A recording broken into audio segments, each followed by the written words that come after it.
qué no se encontró el cuerpo de Moisés? El Éxodo fue el tiempo de Moisés, y el Éxodo es el relato de la mayor fuga en la historia. Más de 2 millones de esclavos huyeron de uno de los países más protegidos del mundo.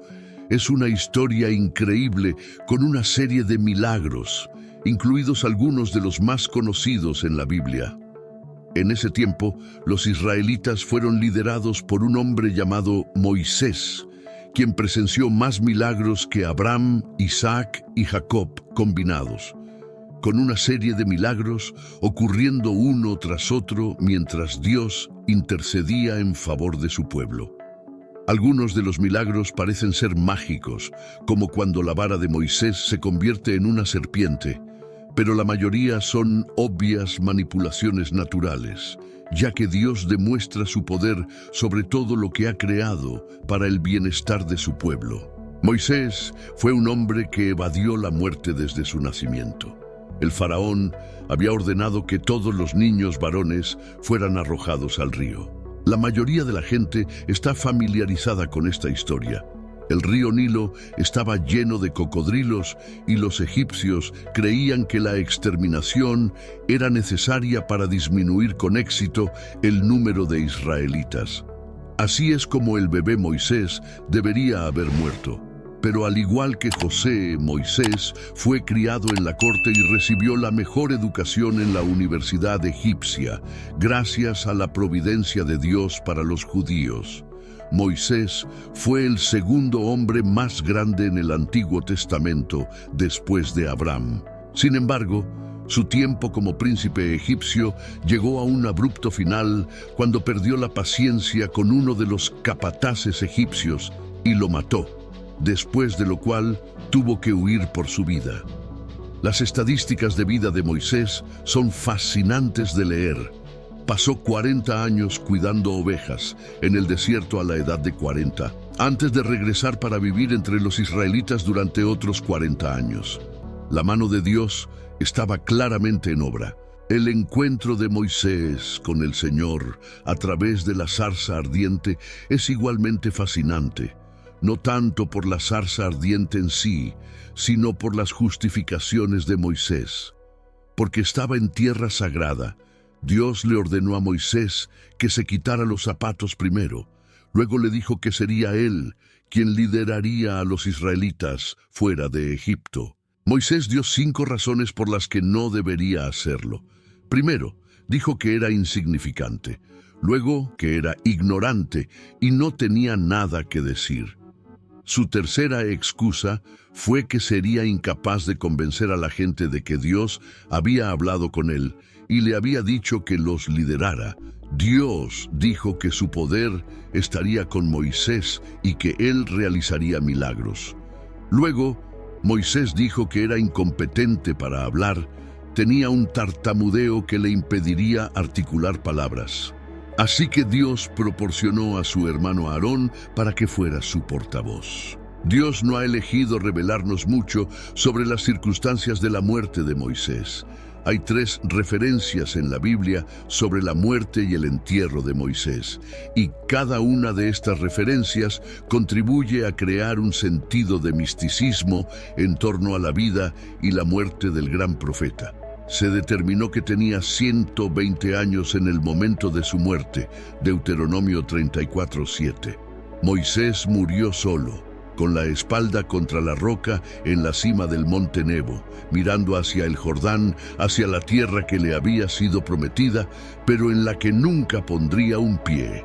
Moisés fue prohibido de entrar en la tierra prometida debido a su desobediencia en las aguas de Meribá Cades. Llevó a los israelitas hasta el borde mismo de Canaán y se le dio un vistazo de la tierra, pero no se le permitió entrar. Dios le dio a Moisés un vistazo de la tierra por la que había huido de Egipto cerca del final de su vida. Moisés subió al monte Nebo desde las llanuras de Moab hasta la cima de Pisga, donde el Señor le mostró toda la tierra. Números 27, 12, 13. Sube a este monte de Abarim y ve la tierra que he dado al pueblo de Israel. Cuando la hayas visto, también serás reunido con tu pueblo, como lo fue tu hermano Aarón. Dios explica por qué a Moisés no se le permitió entrar en la tierra prometida en Deuteronomio, capítulo 32, versículos 51-52. Porque quebrantasteis mi pacto en medio de los hijos de Israel, en las aguas de Meriba de Cades, en el desierto de Sin, porque no me santificasteis en medio de los hijos de Israel. Porque desde lejos verás la tierra, mas no entrarás allá, a la tierra que doy a los hijos de Israel. Dios fue fiel a su promesa, mostró a Moisés la tierra prometida, pero no lo dejó entrar. Números, capítulo 20, registra el incidente en las aguas de Meriba de Cades. Los israelitas llegaron al desierto de Sin, al final de su viaje de 40 años. La comunidad se volvió contra Moisés y Aarón porque no había agua. Moisés y Aarón fueron al tabernáculo y se postraron delante de Dios. Dios instruyó a Moisés y a Aarón a reunir al pueblo y hablarle a la roca para que brotara agua. Moisés tomó la vara y aparentemente enojado dijo: «Oíd ahora, rebeldes, ¿de esta piedra haremos salir agua para vosotros?». Entonces Moisés golpeó la roca 2 veces con su vara. El agua brotó abundantemente y la congregación y su ganado bebieron. Pero Dios dijo a Moisés y a Aarón: «Por cuanto no creísteis en mí para santificarme delante de los hijos de Israel, por tanto, no meteréis esta congregación en la tierra que les he dado». Números 20:12. Estas son las aguas de Meriba, donde los israelitas contendieron con el Señor y donde Él se mostró santo. El agua brotó de la roca según la voluntad de Dios. Dios inmediatamente le dijo a Moisés y a Aarón que, debido a que no confiaron lo suficiente en Él como para honrarlo como santo, no llevarían a los hijos de Israel a la tierra prometida. La sanción puede parecernos severa, pero cuando examinamos de cerca las acciones de Moisés, notamos varios errores claramente. Moisés desobedeció un mandato directo de Dios. Dios le había dicho a Moisés que hablara a la roca, pero Moisés golpeó la roca con su vara. Anteriormente, cuando Dios hizo salir agua de una roca, le dijo a Moisés que la golpeara con una vara. Sin embargo, las instrucciones de Dios fueron diferentes en este caso. Dios quería que Moisés tuviera fe en él, especialmente después de haber estado tan cerca durante tanto tiempo. Moisés no necesitaba usar la fuerza, solo tenía que obedecer a Dios y confiar en que Él cumpliría su promesa. Además, Moisés se atribuyó el mérito de hacer brotar el agua. Pidió a la gente reunida en la roca.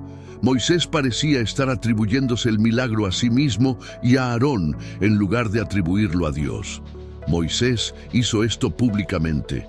Dios no podía dejarlo impune y esperar que los israelitas comprendieran su santidad. Primera de Corintios 10:4. Y bebieron la misma bebida espiritual porque bebían de la roca espiritual que los seguía, y la roca era Cristo. La roca que daba agua se utiliza como símbolo de Cristo en Primera de Corintios 10:4. La roca fue golpeada en Éxodo 17:6, al igual que Cristo fue crucificado una vez, Hebreos 7:27. A diferencia de los otros sumos sacerdotes, no tiene necesidad día tras día de ofrecer sacrificios, primero por sus propios pecados y luego por los pecados del pueblo. Sacrificó por los pecados una vez para siempre cuando se ofreció a sí mismo. Cuando Moisés habló a la roca en Números 20, podría haberse interpretado como una imagen de la oración. Jesús fue golpeado una vez y continúa proporcionando agua viva a aquellos que oran con fe a Él. Cuando Moisés golpeó enojado la roca, destruyó la tipología bíblica y, en efecto, crucificó a Cristo nuevamente. Cuando el Señor instruyó a Moisés a golpear la roca en Éxodo 17, pretendía establecer una imagen de Cristo como nuestro Redentor. La Biblia dice repetidamente en los Salmos e Isaías que Cristo es nuestra roca y piedra angular, golpeada, por ejemplo, muerta por nuestro bien, y que hará brotar arroyos de agua viva, por ejemplo, salvación. Además, Hebreos dice que Cristo murió una vez por todas y no se requiere ningún otro sacrificio por los pecados. Así, el Señor pretendía que Moisés golpeara la roca en el desierto solo una vez en la escena de Éxodo 17, para representar el sacrificio único de Jesús para traer salvación. Luego el Señor instruyó a Moisés en Números 20 a solo hablarle a la roca para preservar la imagen creada en Éxodo 17. Cuando Moisés optó por golpear la roca nuevamente, destrozó la imagen pintada en Éxodo 17. Si Dios no hubiera corregido el error de Moisés, habría quedado perplejo por la imagen distorsionada, concluyendo que Jesús, la roca, tenía que ser sacrificado golpeado repetidamente por nuestra salvación. Como resultado, Dios reprendió a Moisés para asegurar que comprendiéramos la imagen de la roca, impidiendo que entrara en la tierra prometida. Durante el proceso, el Señor creó una nueva imagen para apoyar una comprensión correcta de la salvación al excluir a Moisés de la tierra prometida. El Señor demostró que no podemos entrar en la salvación, es decir, la tierra prometida, a través de las obras de la ley, es decir, Moisés, sino solo a través de la obra de Jesús, por ejemplo, por medio de Josué, que es el nombre Yeshua o Jesús. El castigo de Moisés por desobediencia, orgullo y la mala representación del sacrificio de Cristo fue severo. Se le prohibió entrar en la tierra prometida. Números 20:12. A pesar de esto, nunca vemos a Moisés quejarse de su castigo. En cambio, continúa liderando al pueblo fielmente y honrando a Dios. Deuteronomio 34:1-6. Moisés subió desde las llanuras de Moab al monte Nebo, a la cumbre de Pisga, que está frente a Jericó.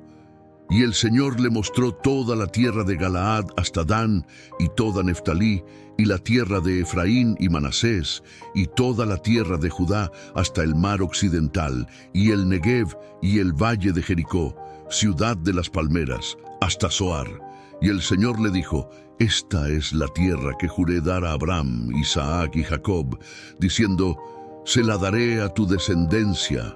Te la he hecho ver con tus ojos, pero no pasarás allá. Así murió Moisés, siervo del Señor, en la tierra de Moab, conforme a la palabra del Señor, y lo enterró en un valle en la tierra de Moab, frente a Bet-peor, pero nadie ha conocido su sepulcro hasta el día de hoy. A pesar de ser castigado por su falta de obediencia, Moisés murió en fe y honor. Moisés fue honrado como el único hombre enterrado por el Señor. Sin embargo, ocurrió un evento dramático más tarde en la palabra de Dios en este lugar, pero llegaremos a eso más adelante en el video. El período de duelo de 30 días superó el período normal de duelo de 7 días. La separación es difícil, ya sea en una escuela o en un cementerio. Creemos que es apropiado llorar como hijos de Dios, pero no hay necesidad de desesperar, porque sabemos que tenemos dolor aquí y los difuntos no tienen dolor allá. Podemos estar luchando aquí, pero los difuntos no lo están. Sabemos que los difuntos están en paz en la presencia de Dios en este momento. Siglos después, leemos en los evangelios que Moisés habló con Jesús en la cima de una montaña, pero nunca entró en Canaán en su vida terrenal. También fue enterrado en el monte Nebo, aunque no por su pueblo. Según varios comentaristas del Nuevo Testamento, Dios enterró a Moisés en secreto y sin una tumba marcada para evitar que la tumba se convirtiera en un santuario o lugar de adoración. Esto parece plausible dada la propensión de los israelitas a la idolatría. Cuando Moisés murió, el arcángel Miguel contendió con un diablo por el cuerpo de Moisés. Esta historia cubre a Moisés y otros dos personajes. El primero es Satanás. Satanás es descrito en la Biblia como un enemigo angelical de Dios y, por extensión, el enemigo y oponente de aquellos que siguen a Dios. Aunque todo lo que Dios creó era bueno, Satanás eligió rebelarse contra el Señor y muchos otros ángeles siguieron su rebelión. Tentó a Eva al pecado en el jardín del Edén y Adán la siguió en el pecado, sumiendo a toda la raza humana en una maldición. Presentado como una serpiente y dragón en la Biblia, Satanás es un asesino y el padre de mentiras. Promueve doctrinas falsas y busca mantener a los incrédulos en cautiverio espiritual. Este versículo claramente dice que en los últimos tiempos algunos abandonarán la fe y seguirán a espíritus engañadores y enseñanzas demoníacas. En cuanto a Satanás, la Biblia da la siguiente información. Es un ser personal con una mente, sentimientos y elección, como se ve en el libro de Job. Es un ser creado y no es equivalente a Dios. Satanás no gobierna el infierno. El infierno fue creado como sentencia para Satanás y sus demonios. Mateo 25:41. Tampoco Satanás vive en el infierno, ya que la Biblia describe cómo podemos entrar al cielo y recorrer la tierra. Job 1:6-7. El diablo solo puede hacer lo que Dios permite. Job 1:12. Satanás no está en todas partes, pero supervisa una horda de demonios llamados los poderes de este mundo tenebroso y las fuerzas espirituales del mal en las regiones celestiales. Efesios 6:12. Utiliza esta red para tentar y engañar a las personas. Trabaja vigorosamente para negar el efecto de la palabra de Dios en los corazones de las personas. Mateo 13:3-4. Y ciega la mente de aquellos que no creen, para que no puedan entender el Evangelio. Segunda de Corintios 4:4.